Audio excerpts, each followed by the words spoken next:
Greeks, Daily Telegraph. Did you sense he was a little bit vulnerable today? I mean, he had the doctor out there. How did you think he was feeling?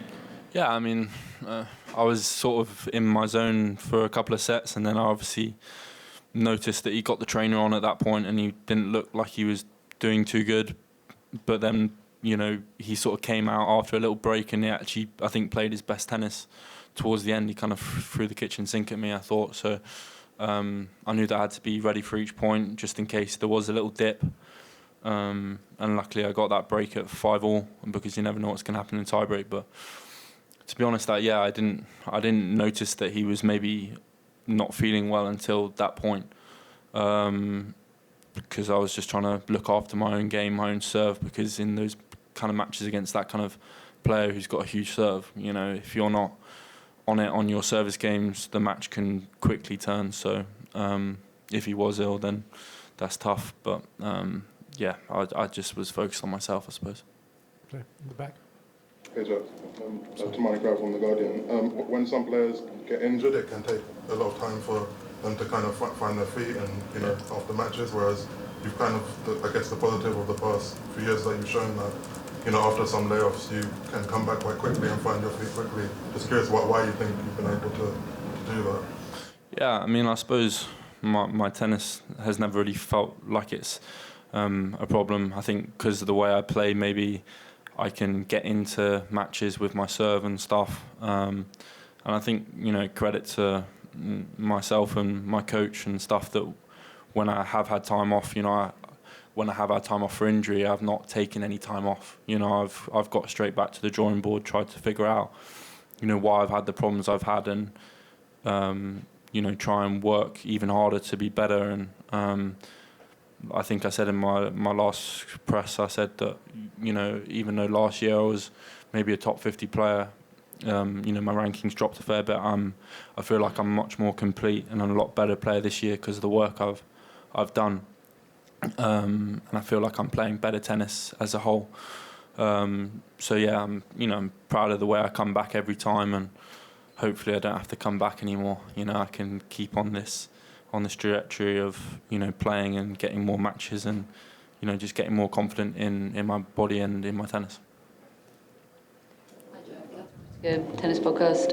I just wondered how close did you come to not playing this event, and did the fact that it wasn't necessarily given that you would play, did that take any pressure off you in your own mind in terms of performing here?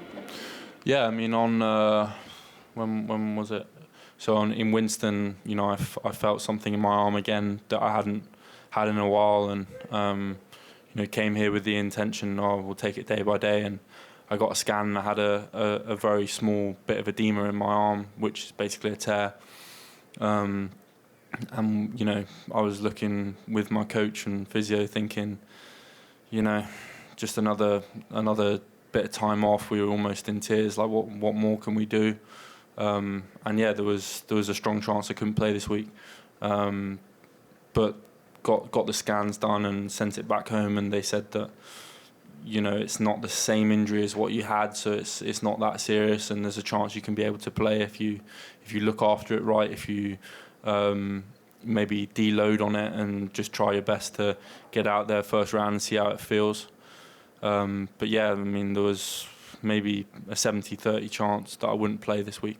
So, very, very happy with the fact that I've been able to get out there and play, and actually my shoulders felt great. So it's weird how sort of this sport works. Sometimes you can be at your lowest point, and then all of a sudden, you get on a bit of form, and you're playing great, and body feels good. So hopefully, touch wood, this is going to be the start of something.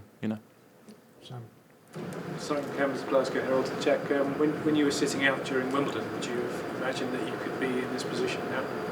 Yeah, I mean, I kept on trying to look forward, to the US Open, and trying to make sure that I can maybe get myself back. I knew that I'd have even though my ranking dropped, I'd still have a main draw entry for this tournament. So that was kind of the goal, to peak at the US Open and try and play. But yeah, it was tough taking all that time off. Watching watching the grass court tournaments and losing so many points from Montreal last year, and knowing that maybe I'd have to start again with the challengers and all that sort of stuff. So I think it was good for me, though.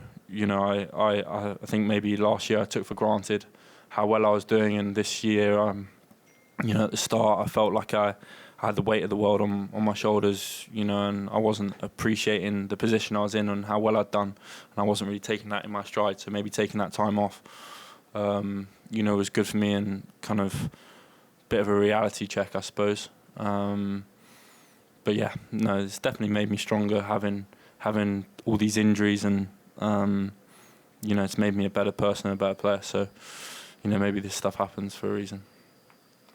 You've kind of half answered my question there, but I just, to expand on that, some players have said in the past that before they suffer a big injury, they kind of take it for granted, playing week in, week out on the tour. What sort of emotions were swirling around for you this summer as you felt away from it all? Yeah, exactly that. I mean, I kind of felt that at the end of last year, things happened so quickly for me that I didn't really acknowledge how well I was doing. Earlier this year I was in Adelaide and Australian Open, and I was playing against Rafa on the main court there, and I was thinking, I'm stressing out and this is tough, and I've just come from Adelaide where I've made the semi-final. I've only got one day to prepare, but I was 38 in the world, and I was 20 years old, and I was doing amazingly well, and I just didn't see that at all. And obviously all these injuries started to hit, and not playing and not being able to compete, which is kind of what I do best, I suppose, in terms of my tennis. And yeah, just a real reality check that seeing people play week in, week out, doing great, and I'm just sat on the couch doing zero. So I tried to really work out these injuries and put that into working even harder. So like I said, it was tough sitting out, but at the same time, I've used that as fuel to come back stronger. And obviously seeing Alcaraz win Wimbledon and all these young players doing well, that's definitely helped me a lot to think, I can hopefully be there with them, in the next couple of years. Can I just ask you, your next round opponent, they're still on court, they're in the fifth set, so you're guaranteed to be playing an American either way. So how much you relish that? And if it is, isn't it? How do you feel about playing him here this year? And can you make us feel old? Do you have any recollection of 2010 Wimbledon? Were you there by any chance? 2010 Wimbledon? His longest match. Oh, right, sorry, yeah. Against, I think against Mahou, yeah. I think he lost in 5 to Rafa on the French Open that year as well, and that's completely out of context. But no, I obviously remember him playing Mahou, unbelievably long match. I think how many days did it last? 3 days. That's ridiculous. But yeah, really, really nice guy. He's always seen him in the changing rooms, and he's always been good to me, as a young player, and hopefully, he beats Mo and gets to carry on playing this week. But if he plays me, hopefully I'll win. But no, unbelievable career, and wish him all the best for after this week, whatever happens, and yeah, hopefully I get to play him. Were you actually there in Wimbledon 2010? Because you used to go when you were younger. No, I don't think I was there that year. No, I watched that on TV though, for sure. It was like everyone was glued to that match. I think it was on court 12, was it? 18, sorry, yeah. There's that famous photo of them two together, and ridiculous. Take two more, Simon, and then Andrew, I will give you a question. It could be quite lively if it's him, particularly you'll probably be on the show court. I was remembering when we watched you in Paris playing a hometown, and it was quite raucous. Yeah. Would you relish that?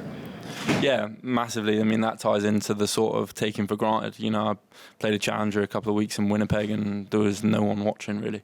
So, I'm enjoying being back on tour and being at these big tournaments, and that's something that I play for, which is in front of a lot of people, and those sort of atmospheres and stuff. I really love playing it in, whether they're for me or against me. That's what tennis is all about, in my opinion. Okay. Last question, Andrew. Andrew Jones, ESPN and Skate. Jack, you were able to make your third round of the Slam for a second straight year at the U.S. Open. That's still such a big moment for you at age 21. And how you played against Radu and now against Hubie, you just feel that you're now back to just playing tactically at the level that you were playing last year, and how dangerous you are to anybody here. Yeah, definitely. Like I said, I was talking with my coach yesterday, and we were saying that, you know, I think this year I am a much more complete player than I was even last year. I'm trying to play the right way, which is to be more aggressive and come forward more. And you know, I think that's a credit to the work we've done. So it is good, even though I'm relatively early in after my injuries, to be competing more. It's nice to be able to come here for the second straight year and be in the third round. And you know, I can use last year's experiences to hopefully improve on my run from last year. I've had 2 good matches against really good players, so hopefully whoever I play next, you know, I'll be ready to improve on my performances and keep going this week, because, you know, that's what I want to do. I want to keep going in these big tournaments and do really well, so hopefully that's the case. Okay.